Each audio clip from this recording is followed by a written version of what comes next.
칠보, 때로는 평온한 바다. 바다 속에는 인간의 눈으로는 보이지 않는 거대한 강이 뜬다. 한반도로 향하는 바다의 강, 스시마 난류. 이 따뜻한 물길을 따라 수많은 열대 생명들이 우리 바다를 찾는다.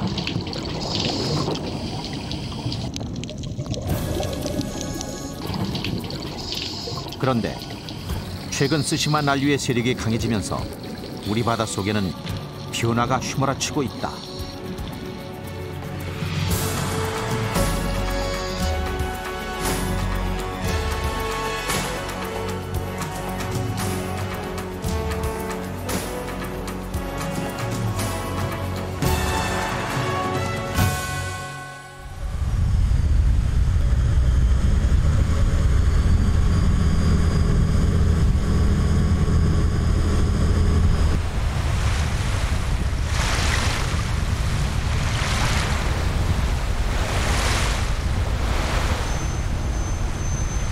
지난 6월 26일 요트 한 척이 부산항을 출발했다.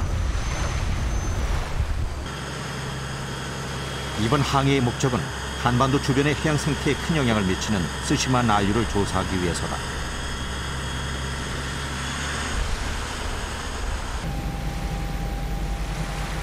탐사 요트는 현해탄을 가로질러 일본 큐슈 남쪽의 야쿠시마 섬으로 향했다.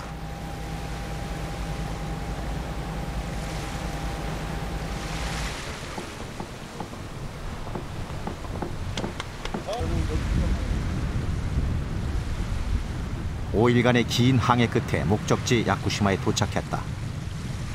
야쿠시마 앞바다는 스시마 난류가 쿠로시오 해류로부터 갈라지는 곳이다.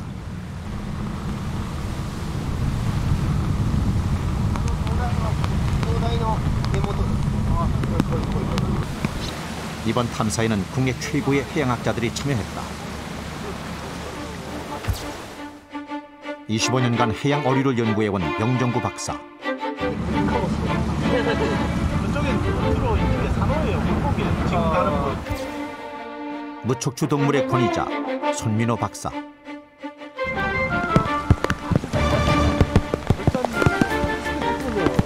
해류 연구에 있어서 세계적 전문가로 손꼽히는 이흥재 박사 등이 탐사팀에 합류했다.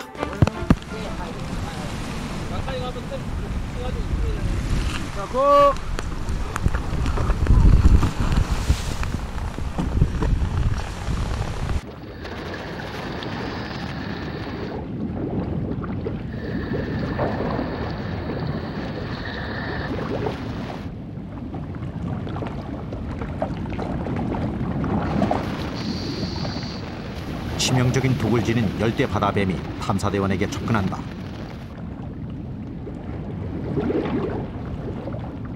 이번 조사의 목적은 스시마 난류가 시작되는 이곳과 우리나라의 생물종을 비교해보기 위해서다.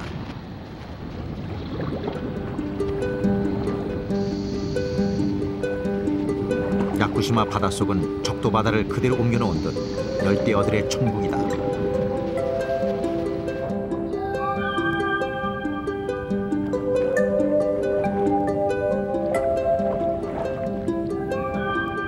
엔젤피쉬 뒤에는 어린 청줄 청소 놀래기가 뒤따른다.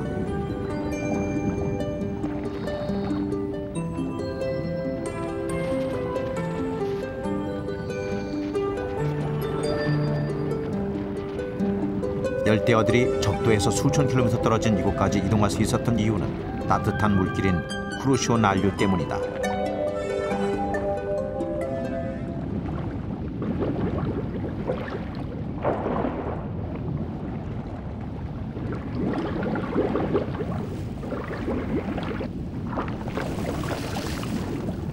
따뜻한 물을 좋아하는 셋줄멸은 난류를 따라 커다란 무리를 이룬다.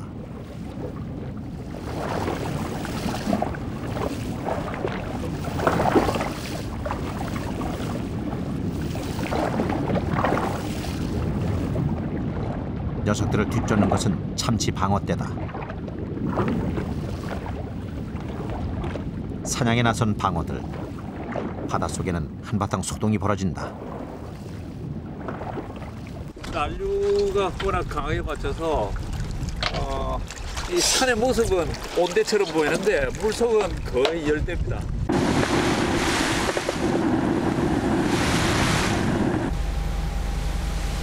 바다의 어떤 힘이 물고기의 대규모 이동을 가능케 하는 것일까?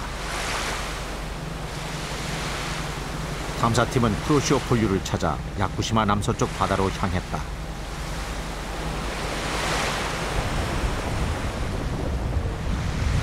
야쿠시마에서 약 80km 떨어진 바다. 해양연구원 이흥재 박사팀이 분주해진다. CTD라 불리는 이 장비는 바닷물의 수온과 염분을 측정한다. 이것은 주변보다 수온과 염분이 높은 전형적인 쿠로시오 난류대다. 19, 50 윈치 스탑. 수온 25.5, 25.5, 염분 34.1. 34.1. 저희 용어로는 고온, 온도가 높고 고염이라는 표현을 씁니다. 그래서 쿠로시오라는 해류는 고온, 고염의 그 물을 수송하는 그 해류거든요. 하나, 둘, 셋. 하나, 둘, 셋. 그렇다면 쿠로시오 해류는 어디로 흘러가는 것일까? 표류 부위는 해류의 방향과 속도를 측정하는 장비다.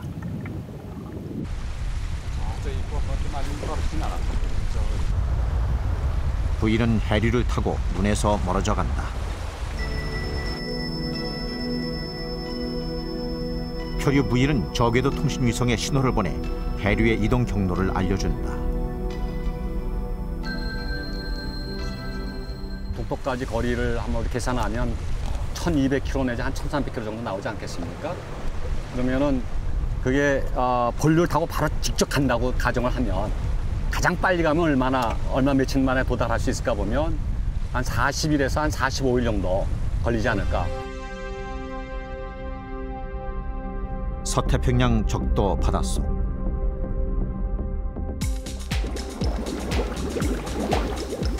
태양열에 의해 데워진 뜨거운 바닷물은 너비 50km가 넘는 거대한 강을 이룬다.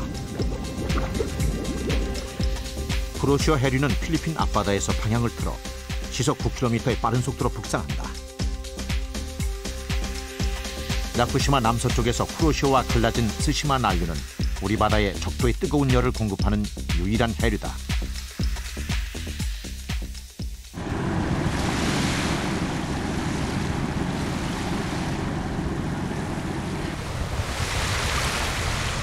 쿠로시오 해류 조사를 마친 탐사팀은 뱃머리를 북쪽으로 향했다.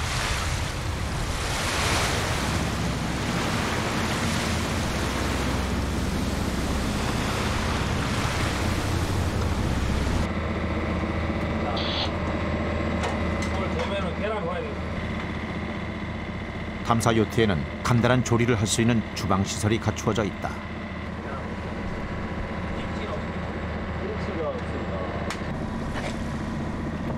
요트 크루인 김동혁 씨가 정성껏 저녁을 준비했다.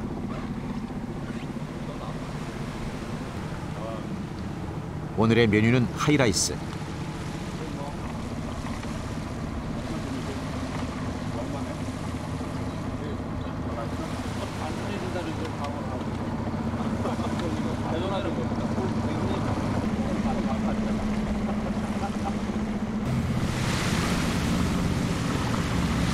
다음 탐사 목적지까지는 100km.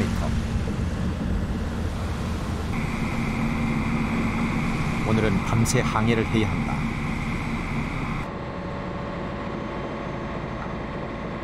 하루 종일 해류 조사에 지친 탐사대원들은 좁은 선실에서 일찍 잠을 청했다.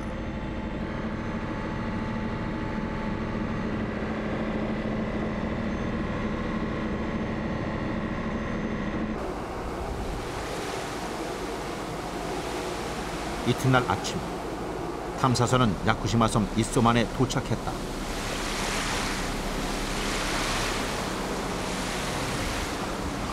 이소만은 스시마 난류가 시작되는 지점의 해양 생물상을 잘 보여주는 곳이다. 탐사팀은 입수 준비를 한다. 이들은 풀페이스 마스크로 불리는 무선 통신 장비를 이용해 바닷속 세계를 생생히 전달해 줄 것이다.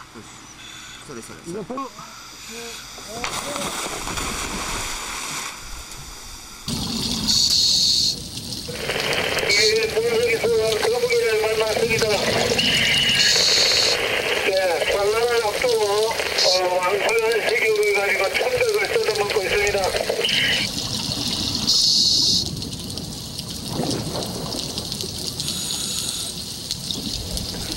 예, 거북이를 따라가 보도록 하겠습니다.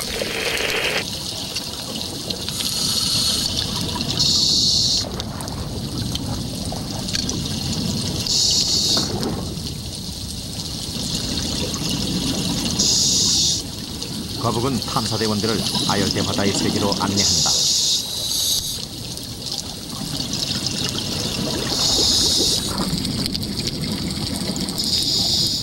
산호 군락이 펼쳐진다. 이곳의 산호는 우리나라와는 달리 몸이 단단한 하드코라, 즉 경산호다. 산호하고 고기가 마치 열대 바다의 것 같습니다. 아주 예쁩니다. 멋있습니다. 따뜻한 난류는 해양 생물들에게 최적의 성장 환경을 제공한다. 예, 열대 바다의 해삼이 엄청나게 큽니다. 대단한 크기입니다.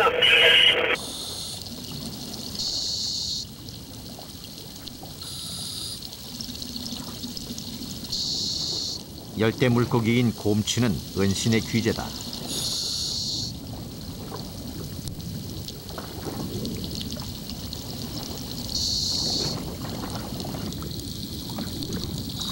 흑점 꺾을복은 제주바다에서도 흔히 볼 수 있는 녀석이다.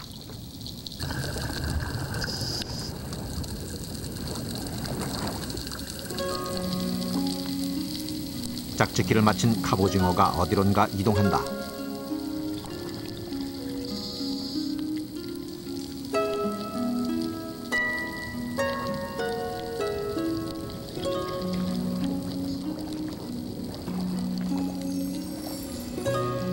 갑오징어는 입가에 붙은 촉수를 이용해 산호 속에 알을 낳는다.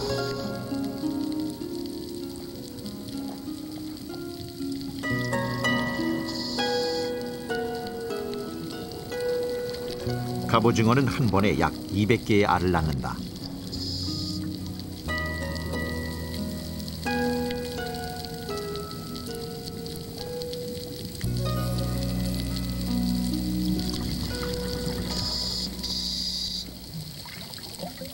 명정구 박사가 낯익은 물고기를 발견했다. 제주 바다에서도 흔히 발견되는 흰동가리다. 여기 흰동가리는 대가족입니다. 네, 할아버지 흰동가리 그리고 옥사 흰동가리까지 대가족을 이루고 있습니다. 우리나라에는 한 쌍이지만 여기는 아주 많은 가족들이 같이 살고 있습니다. 우리나라에서 열대어류를 한 10% 본다면 여기서는 온대어류를 찾기가 힘들 정도로 거의 대부분이 열대어류.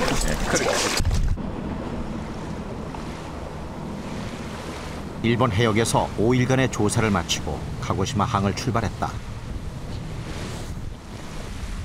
목적지는 제주도 서귀포항. 보급선인 이루리호가 긴 항해에 동행을 할 것이다. 카고시마에서 제주도까지는 약 350마일입니다. 이상 조건은 매우 맑고 파도도 없고 바람도 아주 적당한 아주 최적의 상태가 되겠습니다.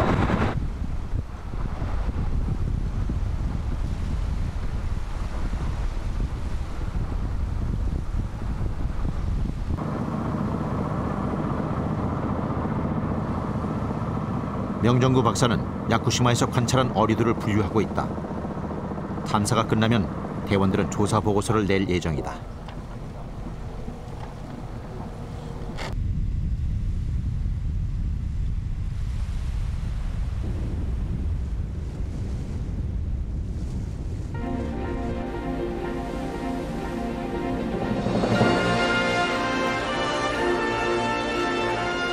검고 거친 바다라는 뜻을 지닌 휴네탐. 그러나 파도는 잔잔했고 난동풍을 등지고 탐사선은 순항했다.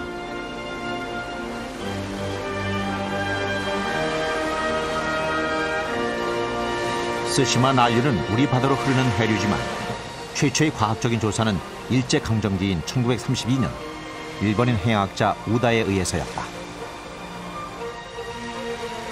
우리나라에서는 1970년대부터 조사가 이루어졌지만 스시마 해류 전 구간에 대한 탐사는 이번이 처음이다.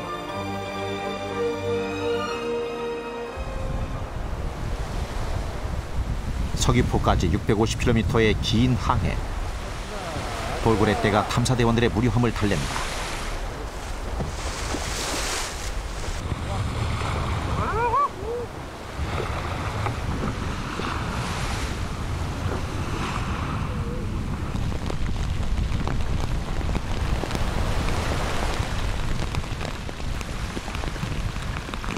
밤이 되자 장마전선과 마주쳤다.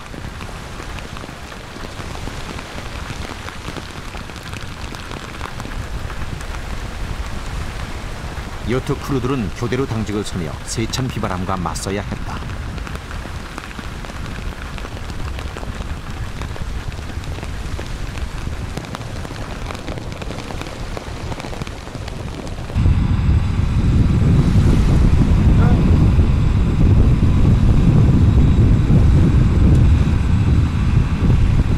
다음 날 아침, 비는 폭풍으로 바뀌었다.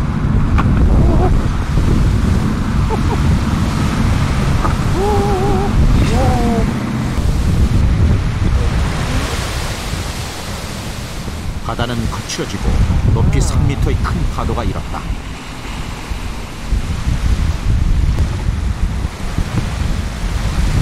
김성규 선장의 얼굴에도 긴장감이 역력해졌다. 바람은 태풍에 근접하는 시속 50km를 넘나들었다.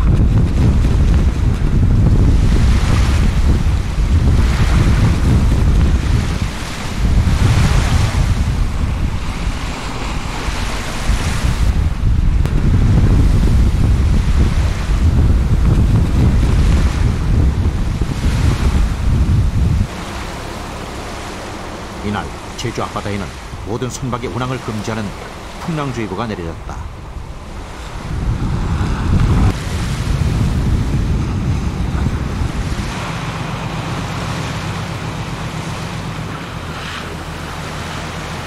(20여 시간) 동안 파도와 싸운 끝에 탐사선은 서귀포항에 도착했다.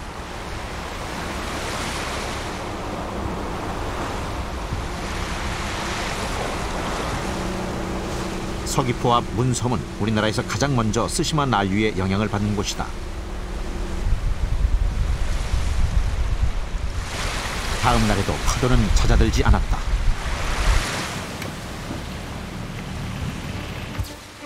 문섬 조사에는 해조류 전문가인 경상대 오윤식 교수,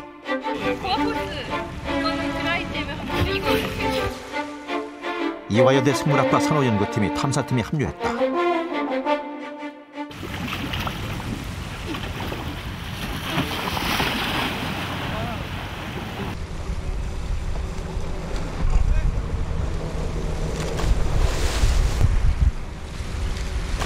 파도는 거셌지만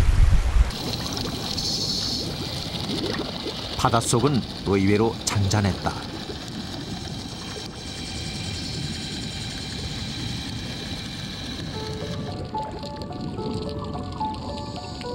무리를 이룬 물고기들이 탐사대원 앞에 나타났다. 열대 어종인 줄도와돔이다. 자세히 보니 녀석들은 무언가를 입에 문 듯 주둥이가 불룩하다. 줄도와돔 수컷은 암컷이 산란한 알을 입에 머금고 키우는 습성이 있다.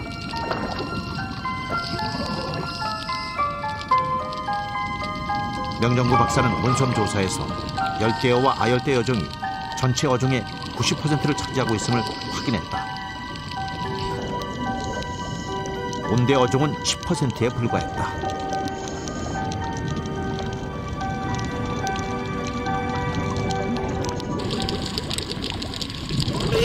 우리나라 남부에 온대 어종이라 할 수 있는 지고기, 강물레기 등의 상품들 같이 섞여 있어. 가보시면서 볼 수 있는 청수물레기,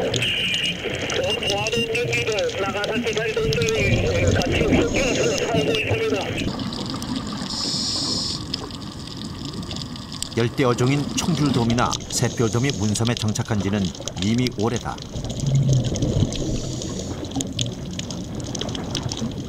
이것은 제주 앞바다가 스시마 난류의 영향을 받아 아열대화되었다는 증거다.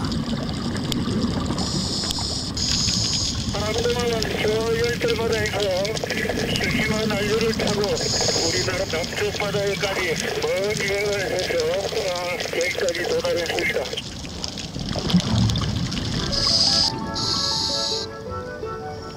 화려한 지느러미를 길게 늘어뜨린 솔베 간평이 탐사대원을 유혹한다. 녀석을 따라가 보았다.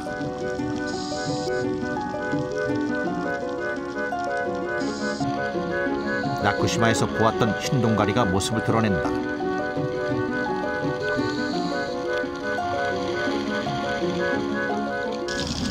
여기 들어오면 늘 있던 흰 동가리 한 쌍이 있었는데 오늘은 한 마리밖에 없습니다.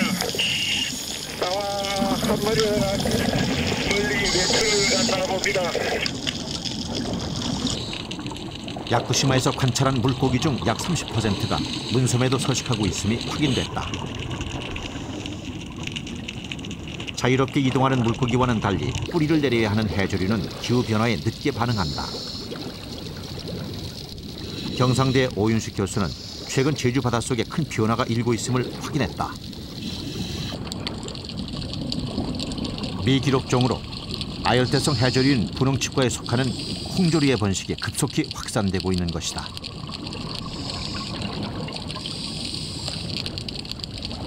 이 홍조가 발견된 것은 소시오 난류의 영향을 받아서 그 서식 면적과 개체 수가 증가한 것이 아닌가 판단이 됩니다. 산호초에는 어떤 변화가 있을까? 이화여대 산호연구팀이 조사를 시작한다. 스시마 난류가 빚어낸 문섬의 연산호 군락은 지구에서 가장 경이로운 장관을 연출한다.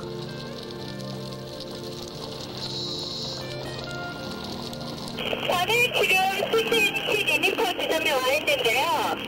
수시 맨드라미가 만기로되어 있습니다. 매우 아름다운 모습입니다. 두께를 보니 생수치기가 가까워지는 것 같습니다. 수시 맨드라미는 보통 7, 8월 여름에 산란을 합니다. 마침내 산호의 산란이 시작됐다.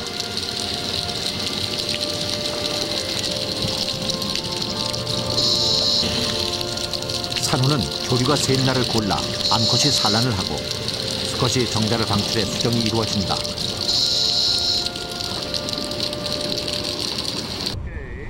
수중에서 벌어지는 상황은 무선 통신기와 중계 영상을 통해 기상의 송주님 교수에게 보고된다.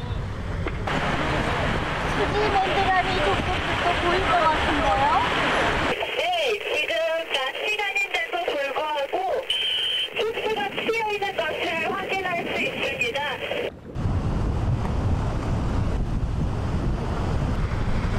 다른 산호들도 보이십니까? 네, 이곳에서는 지금 확인이 힘들 것 같고요. 새로운 산호초를 찾아서 다른 곳으로 이동하도록 하겠습니다. 문섬에서 얼마 떨어지지 않은 곳. 국내에 보고된 적이 없는 신종 산호가 모습을 드러냈다.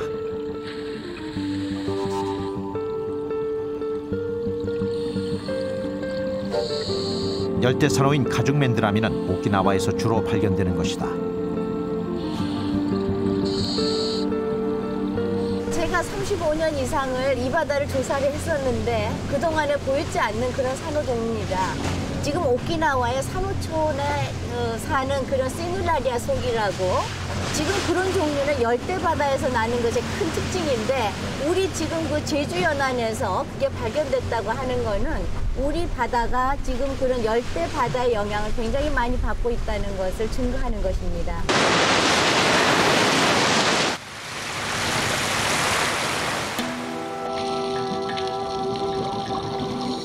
스시마 난류를 따라 불청객도 찾아왔다.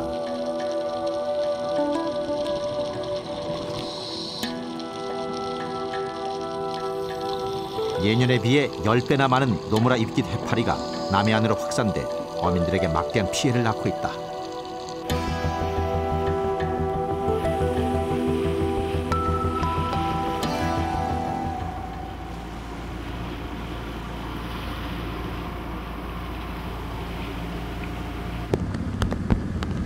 문섬 조사를 마친 탐사팀은 스시마 난류의 본류를 찾아 동쪽으로 향했다.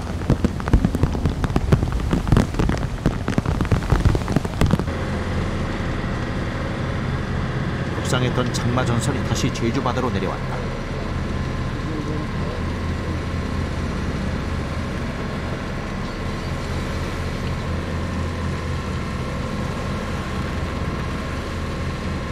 이번 해류 조사에는 해양연구원 조초로 박사팀이 참여했다.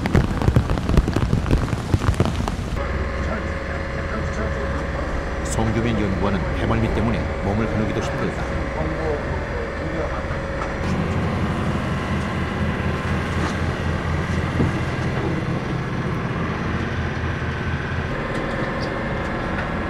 제주 연안과 스시마 난류의 수온 차이를 알아보기 위해 20km마다 관측을 실시했다.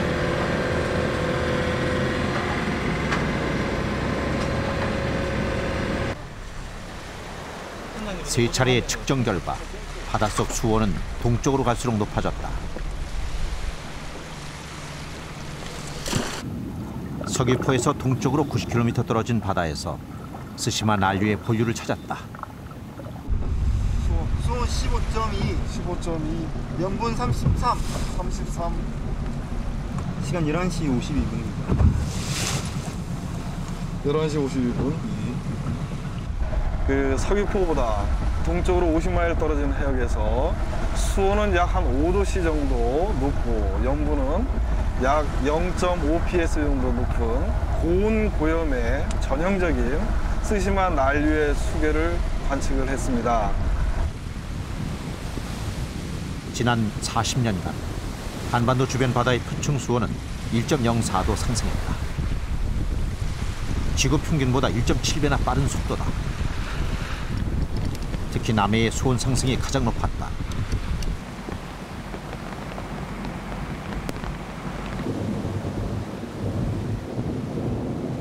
거무도 동쪽에 위치한 백도는 남해에서 스시마 난류의 세력이 가장 강하게 미치는 곳이다.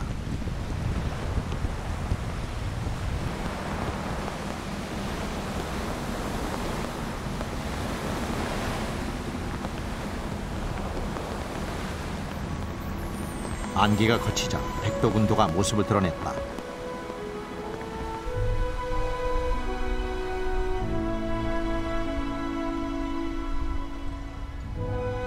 서른아홉 개의 작은 섬들로 이루어진 백도. 자연경관이 아름답고 바닷속에는 170여 종의 해양생물이 서식하고 있는 생태의 보고다.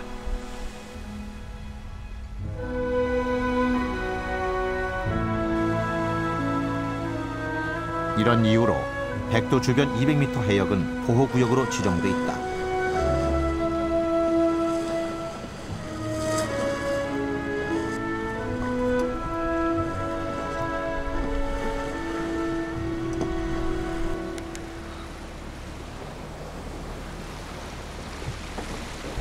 탐사팀은 정부의 특별 허가를 받아 백도의 수중 생태를 조사하게 됐다.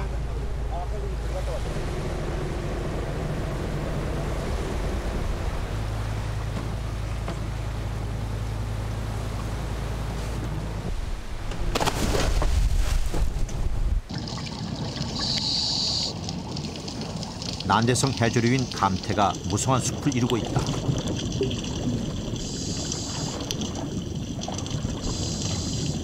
수심은 10m입니다. 앞에 숲은 34m부터 9m까지 발달되어 있습니다. 앞에 숲 주변에는 아리룩이 매우 큰 뿌리를 이용하고 쓰고 있고 어린 물레기 등이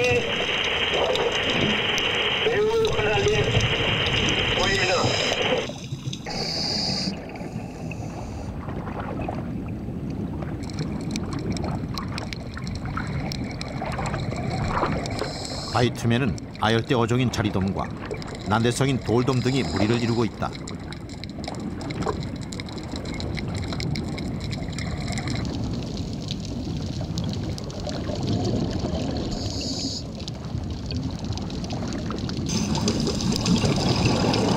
백도의 생물상은 서귀포 문섬과 매우 유사하다. 아열대 해역에서 발견되는 연산호 군락지도 발견됐다. 백도는 지금 아산 절벽으로 구성이 되어 있고 연산호가 분포하고 있어서 절벽이 아름답습니다. 제주 앞바다 비교하여 어떻습니까? 서귀포 말씀이십니까? 네. 서귀포에 분포하는 연산호에 비해 크기는 작은 편입니다. 연산호의 경우 약 10cm에서 20cm 정도 크기가 되는 것 같습니다. 여러 가지 관찰되는 그 녹조류, 홍조류, 갈조류 종들이 제주도 앞바다와 유사한 그 종들이 많이 관찰되고, 아울러서 그 해조숲에서 발견되는 자리돔과 같은 물고기, 그다음에 새풀돔과 같은 이런 따뜻한 바다에 나오는 그런 어류들이 흔하게 관찰되는 걸로 봐서 이 백도 지역은 스시마 난류가 흘러가는 그 길목인 것을 입증해주고 있습니다. 백도 조사를 마친 탐사팀은 다음 목적지인 통영으로 향했다.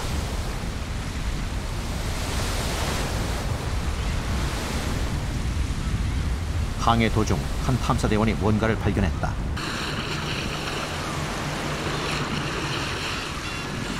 물새들이 멸치 사냥에 나섰다.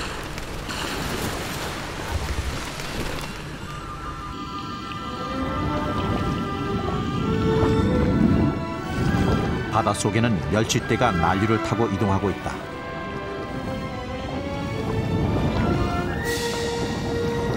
멸치떼를 뒤쫓는 것은 전갱이들. 스시마 난류는 따뜻한 물을 좋아하는 물고기들을 실어 나르는 바다의 수송로다.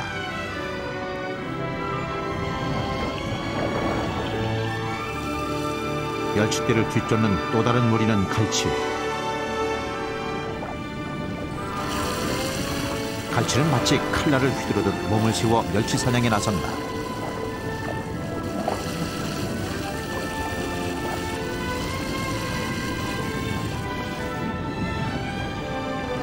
전갱이와 갈치가 동시에 공격하자 멸치떼는 혼란에 빠진다.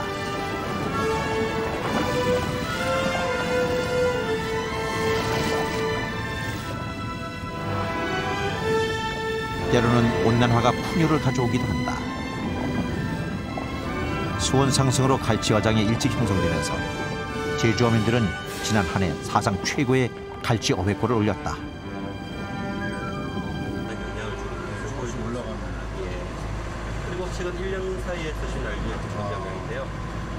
국립수산과학원의 한인성 박사는 남해와 동해의 수온 상승이 스시마 난류와 밀접한 연관성이 있다고 주장한다. 지난 40년간 수온 변화를 분석한 결과 스시마 해류가 통과하는 수역이 다른 곳보다 수온 상승 경향이 뚜렷하게 나타났기 때문이다. 스시마 난류가 흘러가는 본류역과 남해에서는 50m층과 100m층에서도 수온 상승이 뚜렷하게 나타나고 있고, 그 외 해역, 우리나라 주변에서 그 외 해역에서는 그런 양상이 보여지지 않고 있는데, 이는 남해와 스시마 난류의 본류가 흘러가는 해역에서는 해류가 중요한 역할을 하고 있고, 반면에 다른 해역에서는 대기가 열 공급에 중요한 역할을 하고 있는 것으로 생각되어집니다.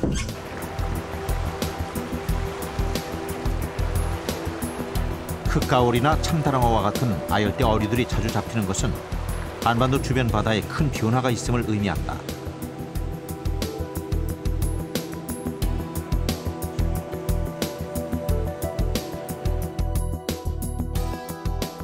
일도시의 상승은 고등생물인 인간에게는 작은 변화지만 해양 생물들에게는 생존을 좌우하는 충격이다. 수온의 0.5도 상승은 우리가 그 대기 온도의 약 10도 전후의 그 온도 변화하고 맞먹는다 그러거든요. 그러니까 지금 쭉 올라오면서도 이 생물은 이곳에 우리가 아는 이곳에는 나타나지 않아야 되는 아열대성의 고수온의 생물임에도 불구하고 여기에도 많이 나타난다 하는 현상 자체가 이미 우리나라 주변도 이런 수온 상승이나 기후 온난화에 상당한 영향을 받고 있다는 것을 증명하고 있습니다.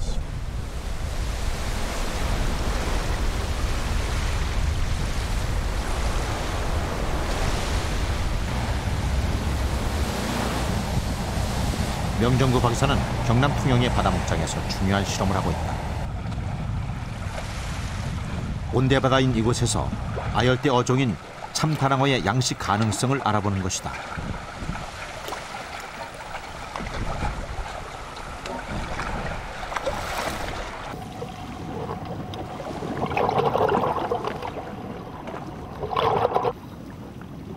만약 참다랑어 양식이 경제성을 갖추게 되면 우리나라 어족 자원에 큰 변화를 가져올 것이다. 최근 20년 사이에 이 바다를 보면은 그 토속 어종하고 남쪽으로부터 올라오는 그 아열대 어종들의 어떤 그 종 구성이 지금 하나씩 이렇게 조금씩 변하고 있는 것을 저희들이 관찰을 할 수가 있습니다.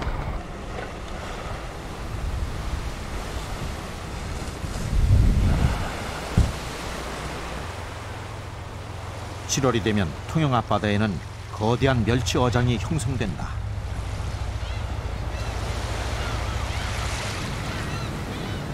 국내 건조용 멸치의 절반이 이곳에서 잡힌다.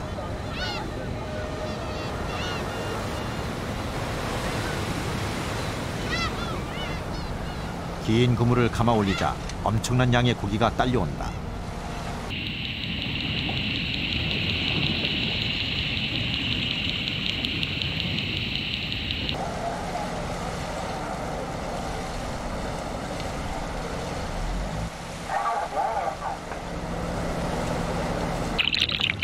그런데 그물에 걸린 고기는 멸치가 아닌 청어 새끼들이다.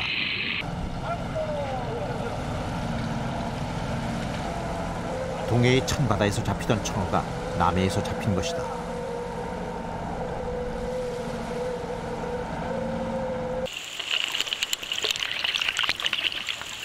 어민들도 영문을 모르겠다고 한다. 멸치가 잡히는데 멸치가 안 잡히고 다 청어입니다, 청어. 청어는 원래 산물에 나는 건데 지금 청어가 잡히는 게 우리도 이해가 잘 안 됩니다. 이곳에서 청어가 잡히는 것은 냉수대 때문이다.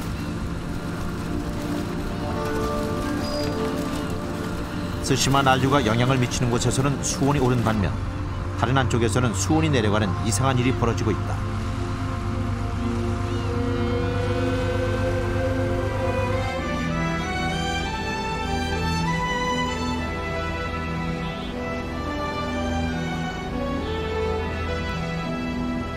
대한해협을 거쳐 동해로 접어든 스시마 난류는 울진 앞바다에서 다시 두 갈래로 나눠진다.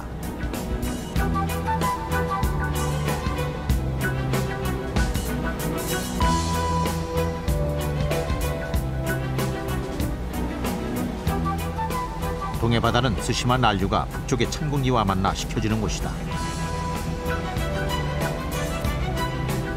그러나 최근 지구온난화로 인해 북쪽의 찬 공기 유입이 줄어들면서 스시마 난류의 세력이 강해지고 있다.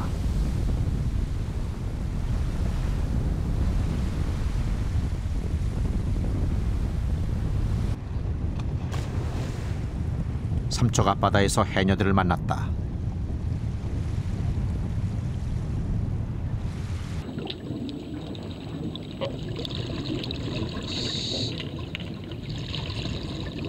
물속에는 온통 성게뿐이다.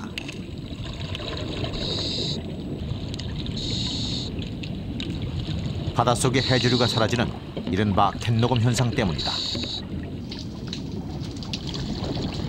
해조류가 자라지 않자 해조류를 먹고 사는 전복도 줄어들었다. 제일 위에 풀 조금 나는 데는 전복이 하나씩 있고 조금 밑에는 전에 전복이 있다는데 전복이 하나 없어. 강원도 삼척 갈라미역이라 하면은 원조 갈라미역이라 하면은 옛날 임금님이 잡았는데 미역이 좋아가지고 요즘 미역도 안 나요. 미역도 안 나고 이 해녀들 처음 먹고 살기도 너무 힘들어요.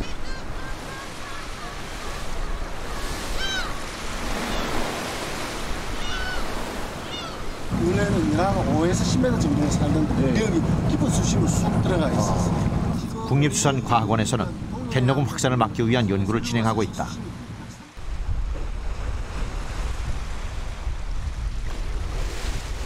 (10여 년) 전부터 번지기 시작한 갯녹음은 최북단 청정의 역인 거진항까지 확산되고 있다.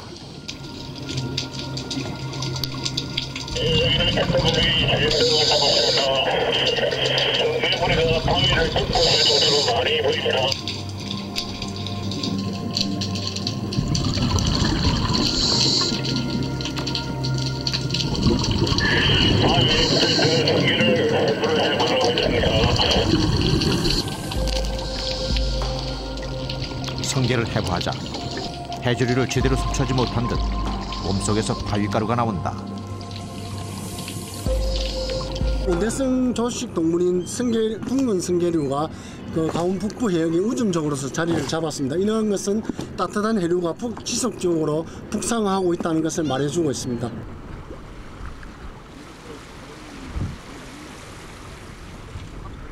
탐사 요트에 문제가 생겼다. 안개 속을 항해하다 요트 밑에 어망이 걸린 것이다.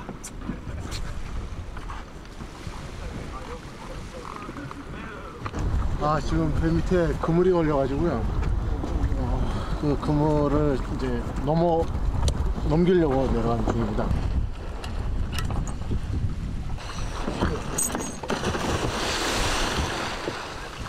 모두가 긴장했다. 오지마! 오지마!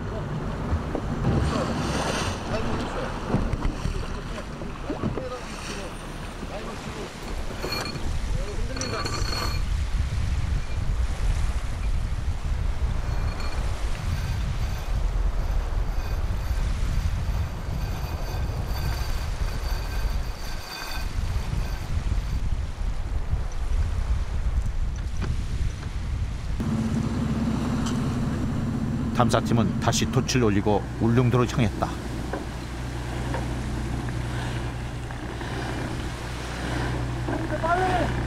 기상교포는 그 남에서 남동풍이 오전에 8에서 13m 퍼섹, 그다음에 오후에는 10에서 14. 그러니까 약간 부담 가는 속도, 다른 속도지만. 삼척에서 울릉도까지는 140km. 탐사 요트는 시속 20km로 항진했다.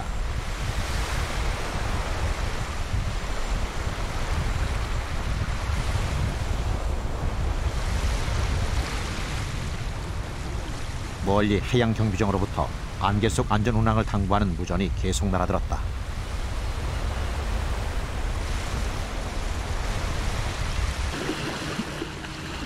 울릉도에 도착할 즈음 안개가 걷히기 시작했다. 울릉도는 수심한 안류가 영향을 미치는 북쪽 끝자락이다.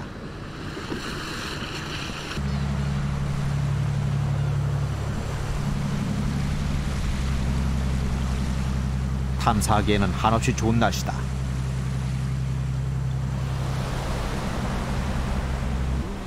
빨리 내려가 버리면 아무것도 제가 볼 수가 없어요. 일단 내려가고 바닷가에 내려가서 어느 정도 오케이 사인 나면은 그때부터는 올라오면서 이렇게 울릉도는 생태지리적으로 중요한 지역이지만 그동안 독도에 가려져 해양 조사가 체계적으로 이루어지지 않았다.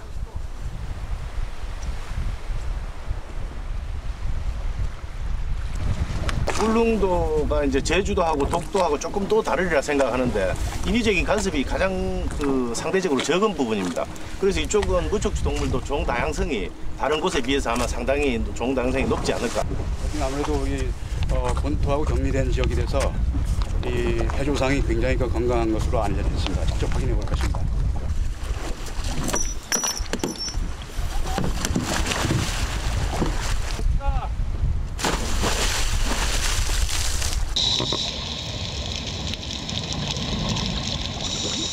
아열대 어종인 자리돔대가 탐사대원들을 감싼다.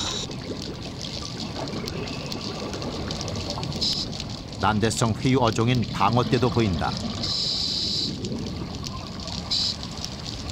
이들은 쓰시마 난류를 타고 이곳까지 여행을 왔다.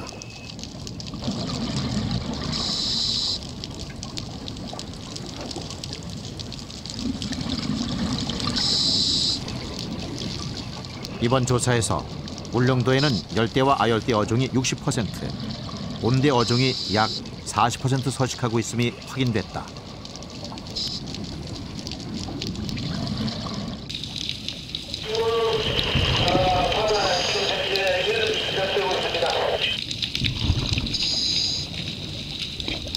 바닷속은 육지에 비해 여름이 한두 달 늦게 찾아온다.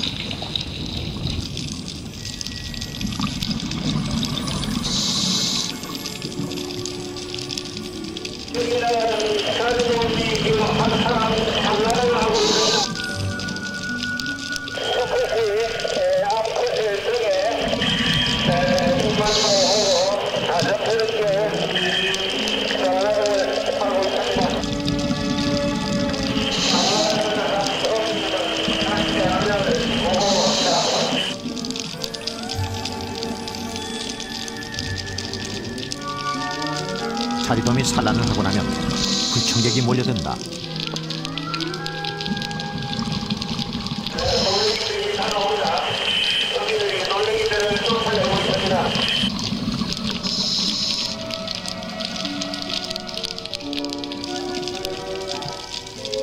아열대에서 자라는 산호군락도 잘 발달되어 있다.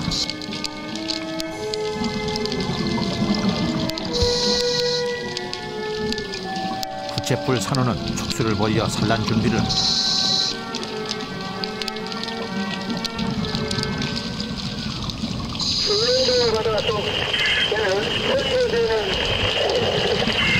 제주도에서 발견되는 아열대성 해조류들이 아주 흔하게 발견되고 인간 생물 수신에는 온대성 해조류들이 불길이 잘 발달되어 있습니다. 옥석불같이 마치 잔치밭을 연상합니다.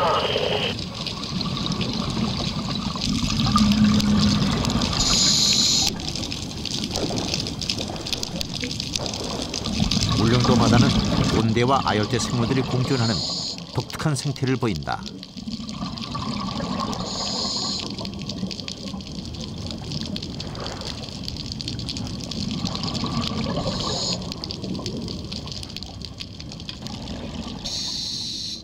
최근에는 쓰시마 난류의 세력이 강해지면서 납작소라와 같은 아열대 무척추 동물도 자주 발견된다.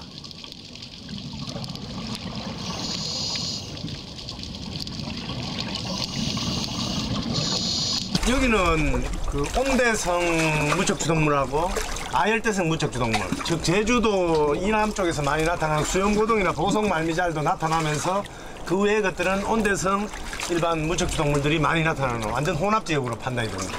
현재 울릉도 같은 경우는 독도하고 아주 유사합니다만은 그래도 그 종조성이나 군집의 크기로 보면은 아주 미묘한 차이가 있습니다. 그래서 울릉도도 수중에 그 온대와 아열대, 온대 이렇게 섞여 있는 양상 이런 부분에 대해서는 앞으로 정밀 조사가 필요합니다.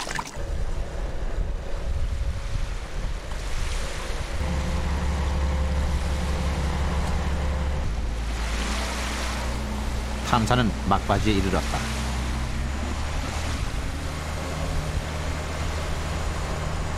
울릉도 조사를 마친 탐사팀은 최종 목적지인 독도로 향했다.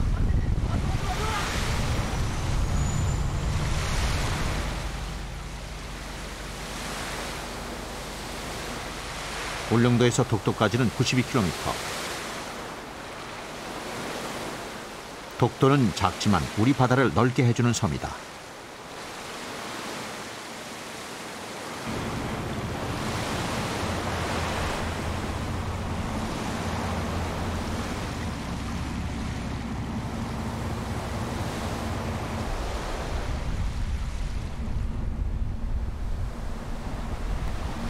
탐사선에서의 마지막 밤이다. 한 달간의 항해로 드레이크 호의 선원들은 많이 지쳤다.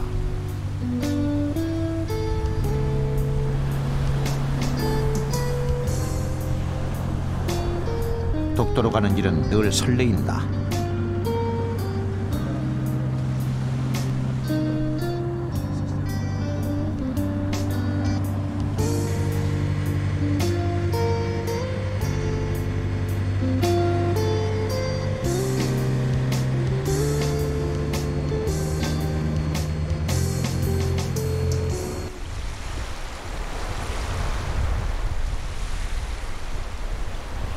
이른 아침 탐사의 종착지 독도에 도착했다.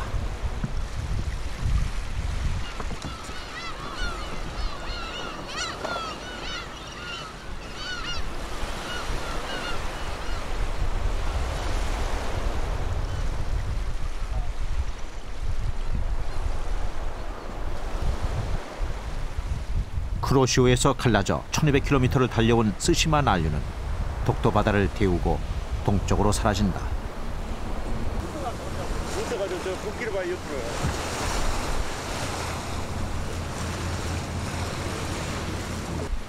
대원들은 탐사에 앞서 독도를 한 바퀴 둘러보기로 했다.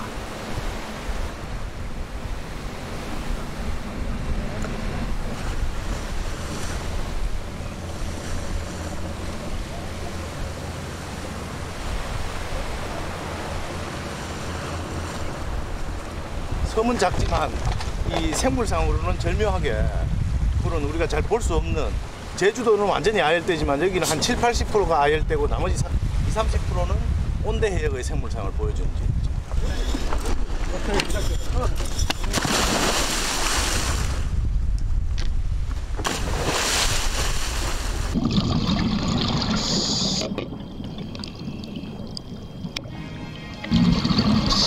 하이투면 독도의 경이로운 수중 세계가 펼쳐진다.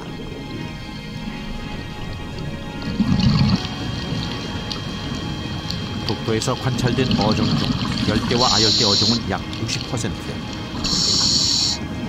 독도의 가운데 위치한 섬이지만 물속에서 만날 수 있는 물고기들을 보면은 남쪽에서 올라오는 난류를 타고 이곳 독도에 방문을 해서 따뜻한 여름을 보내고 성장해 나가는 많은 어종들이 왔음을 알 수 있습니다.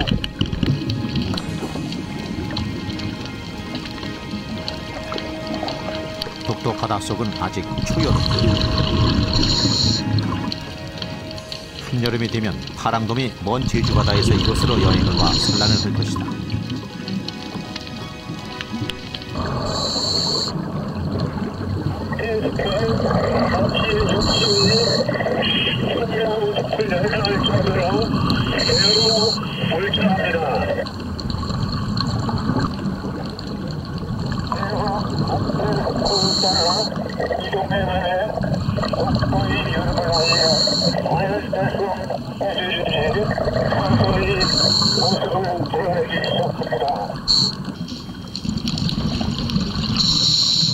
독도 바다는 왕성한 생명력을 지녔다.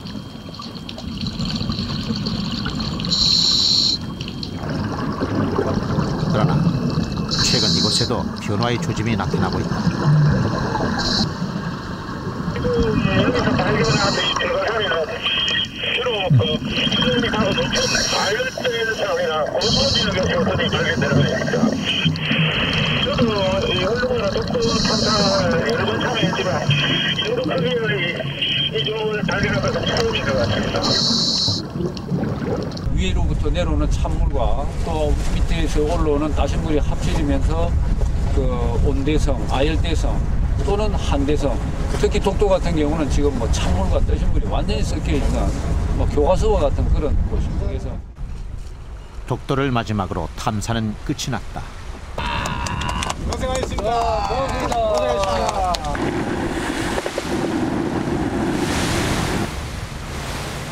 지난 한 달간 탐사팀은 스시마 난류가 쿠로시오에서 갈라지는 일본 야쿠시마에서 독도까지 1200km를 조사했다. 짧은 탐사 기간과 악천후로 제약은 있었지만 한반도 바다 온난화의 주요 원인이 스시마 난류임이 밝혀졌다.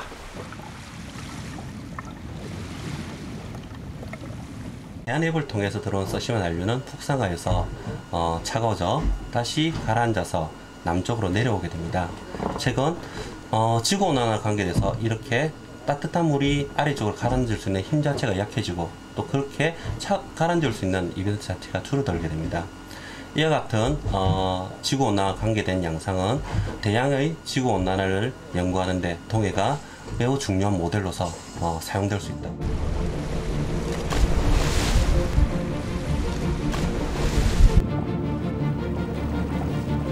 스시마 난류는 우리에게 풍요를 가져다주는 바다의 강이다.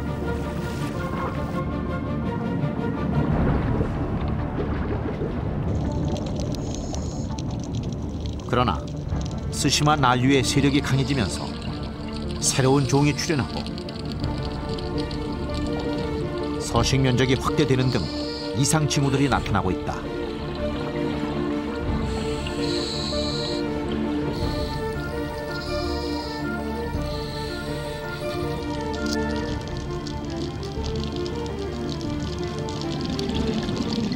이번 탐사의 그 짧은 기간 동안 이 난류를 따라 올라오면서 저희들이 느꼈던 거는 우리는 아직도 너무 모른다는 겁니다. 그리고 따뜻해지고 있고 열대 어종들이 나타난다고 하지만은 언제 어디에서 얼마만한 그룹들이 어느 바다까지 진출할 건가, 또 어떤 자원이 어떻게 변해 나갈 건가 하는 거는 지금부터 남겨져 있는 우리의 숙제라고 보고요. 스시마 난류의 세력이 강해지면서 지금 우리 바다는 뜨거워지고 있다. 인간의 눈으론 잘 보이지 않지만 바닷속에는 해양 생물들의 생존을 좌우할 큰 변화가 일어나고 있다.